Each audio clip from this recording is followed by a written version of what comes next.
Halo, hari ini kita kedatangan satu unit Redmi Note 9 dengan keluhan ini user tidak bisa dicas ya HP-nya.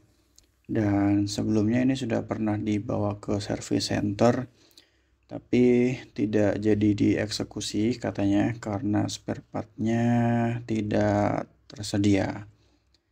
Jadi ini sudah pernah dibawa ke service center, tapi gagal eksekusi karena spare part-nya tidak tersedia. Kemudian ini dibawa ke tempat saya.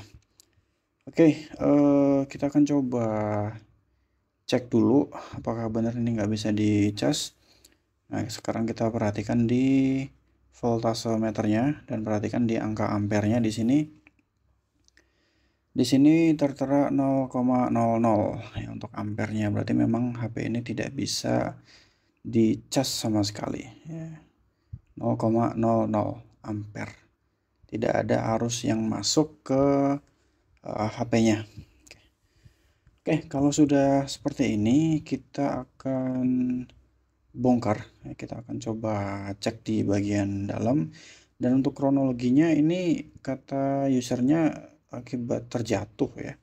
Akibat terjatuh, kemudian setelah terjatuh, HP masih dalam keadaan nyala, tapi tidak bisa dicas. Dan ini kalau kita perhatikan casing belakangnya memang sudah banyak sekali retak-retakan seperti itu. Oke, karena ini sudah pernah dibawa ke service center, jadi untuk proses pembukaan backdoornya ini cukup gampang, ya, cukup gampang. Nah, di sini masih ada adhesive bawaan ya dari pabrik ya, adhesive bawaan pabrik, jadi tidak menggunakan lem. Oke, untuk di bagian backdoor sudah kita buka dan kalau diperhatikan ini ada apa nih? Ada lemnya juga ternyata ya, ada beberapa titik lem yang masih merekat dan cukup banyak nih. Oke, kita akan coba buka di bagian mesin bawah. Kita akan melakukan tes apa namanya jalur charging. Ya, kita buka dulu di bagian bawah. Nah, ini ternyata lemnya masih cukup banyak ya. Ini banyak banget lemnya. Tuh, saya cukup banyak. Kemudian kalau misalkan mesin bawah sudah dibuka, kita akan buka di bagian mesin atas. Kita buka juga di plat bagian mesin atas. Dan ini ketika saya buka di bagian mesin atas tuh banyak sekali baut-baut yang tidak terpasang dengan kencang.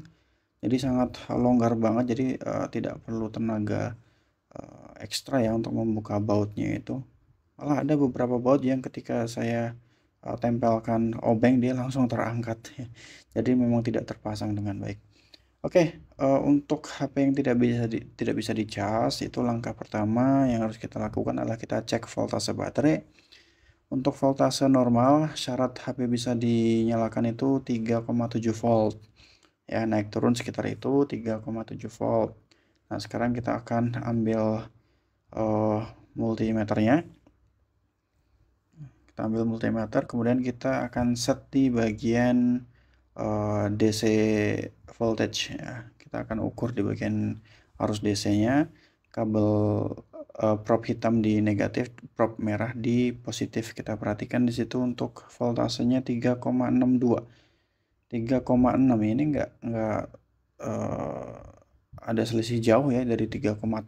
Harusnya 3,6 itu juga bisa dicas ya harusnya.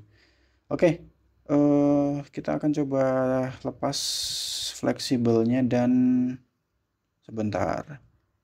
Ini saya baru sadar ketika saya lepas kabel fleksibel bawah, tapi untuk di soket bagian atas pun juga ikut terlepas di sini. Nah, ini ya, jadi posisinya tadi saya lepas di bagian soket mesin bawah, tapi ternyata di bagian soket mesin atas tidak terpasang. Coba kita akan pasang baterainya dan kita akan pasang juga kabel fleksibelnya. Apakah masalahnya cuma karena tidak terpasang? Oke, kita presisikan dulu ya. Oke, kita pasang bawah, kemudian atas juga kita pasang soketnya. Oh, ini agak susah ini. Oke, sudah terpasang dan kita akan coba cas. Perhatikan di bagian angka ampernya. Nah, ketika dicas, dia langsung muncul logo Redmi, ya langsung nyala dan ada voltase baterai di situ, kapasitasnya 3%. Ini, aduh, gimana ini? Ini saya cukup bingung ya. Ini dari service center tidak dieksekusi, kemudian dibawa ke saya karena alasan spare partnya nggak ada. Nah, yang dimaksud spare part apa nih saya juga nggak tanya ya sama usernya, jadi saya nggak tahu. Tapi yang jadi permasalahan yang saya heran adalah untuk sekelas service center masa menangani kayak gini luput gitu ya. Nah, ini kalau kita perhatikan ampernya dia normal ya. 1,46, 1,43 naik turun segitu. Nah, ini ada apa ini dengan service center? Jadi memang ada beberapa kali ya yang masuk ke tempat saya ex service center itu bukan masalah-masalah yang berat sebetulnya. Kayak misalkan cuma konslet di bagian kapasitor, kemudian baterainya drop, dan ya intinya bukan masalah yang termasuk kategori berat ya. Dan kalau misalkan di service center kan sebetulnya lebih mudah karena harusnya spare part sudah ada gitu, karena kita tinggal ganti-ganti aja spare part mana yang rusak diganti dengan yang baru, harusnya sudah selesai.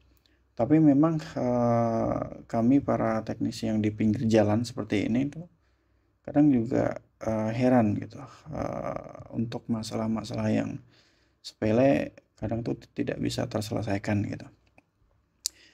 Ya, jadi ini kronologinya tadi saya lepas di soket mesin bawah ya. Ketika saya lepas di soket mesin bawah, ternyata di bagian mesin atas pun soketnya juga tidak terpasang ternyata. Dan setelah saya pasang, saya presisikan semuanya kembali normal. Untuk arus ampernya pun juga tadi kita perhatikan normal ya. Dan saya bingung di sini untuk statement tentang spare part tidak ada atau spare partnya kosong. Ini spare part di bagian mana? Papan cas bawah kah? Fleksibelnya kah? Atau di bagian mana? Saya juga kurang tahu dan saya tidak bertanya dengan user. Oke, ini coba kita nyalakan. Logo Redmi sudah muncul. Kita akan coba tes. Dan ini ketika saya nyalakan, itu kurang lebih memakan waktu 2,5 menit, hampir 3 menitan. Hampir 3 menitan dan tetap stuck seperti itu, Redmi seperti itu terus. Nah, ini saya cukup khawatir ya, apakah terjadi boot loop atau ada kerusakan di bagian yang lain gitu. Tapi saya perhatikan untuk di bagian ampere dia normal. Dan oh ini, ya alhamdulillah logo MIUI dia muncul. Nah, sekarang kita tunggu dulu. Kita tunggu dulu. Jadi kalau misalkan HP terjatuh kemudian ada yang error, itu biasanya dan seringnya itu hanya karena mungkin ya soket-soketnya terlepas, atau kalau misalkan dia di bagian IC ya, di bagian IC mungkin kaki-kakinya sudah bad connect ya atau tidak terhubung dengan baik. Dan ini HP sudah menyala. Ini touchscreen tidak bisa disentuh. Kita tunggu dulu. Mungkin dia masih proses loading ya, masih proses booting. Kita tunggu dulu sebentar. Nah, kadang kalau HP dari kondisi rusak kemudian bisa nyala, memang kadang kita mesti menunggu beberapa saat ya supaya dia bisa berfungsi dengan normal. Nah, ini kita sudah sampai di tampilan menu dan untuk touchscreen semuanya normal ini. Tidak ada kendala, jadi aman. Jadi permasalahannya cuma satu di sini, yaitu soket fleksibel bagian atas itu tidak terpasang. Nah, terus kalau sudah seperti ini saya bingung nih mau ngomong sama usernya bagaimana. Ya, aduh, ya seperti itulah. Jadi untuk fakta di lapangan ya, ketika kita mendapati servis handphone itu memang sering banget itu masalah-masalah yang sepele seperti ini. Jadi kalau di persentase dari 50 HP yang masuk itu ya untuk kasus yang berat itu cuma paling 5-10 gitu aja. Ya, lebih seringnya itu di bagian ganti LCD, kemudian pengecasan, kemudian bagian kamera, flashing dan seterusnya. Ya kurang lebih seperti itu, hal-hal yang ringan sebetulnya, tapi bagi orang-orang yang awam ya pasti pusing ya kalau ketemu masalah seperti ini. Oke, jadi videonya cukup sampai di sini dulu. Terima kasih sudah menonton, semoga bermanfaat dan assalamualaikum.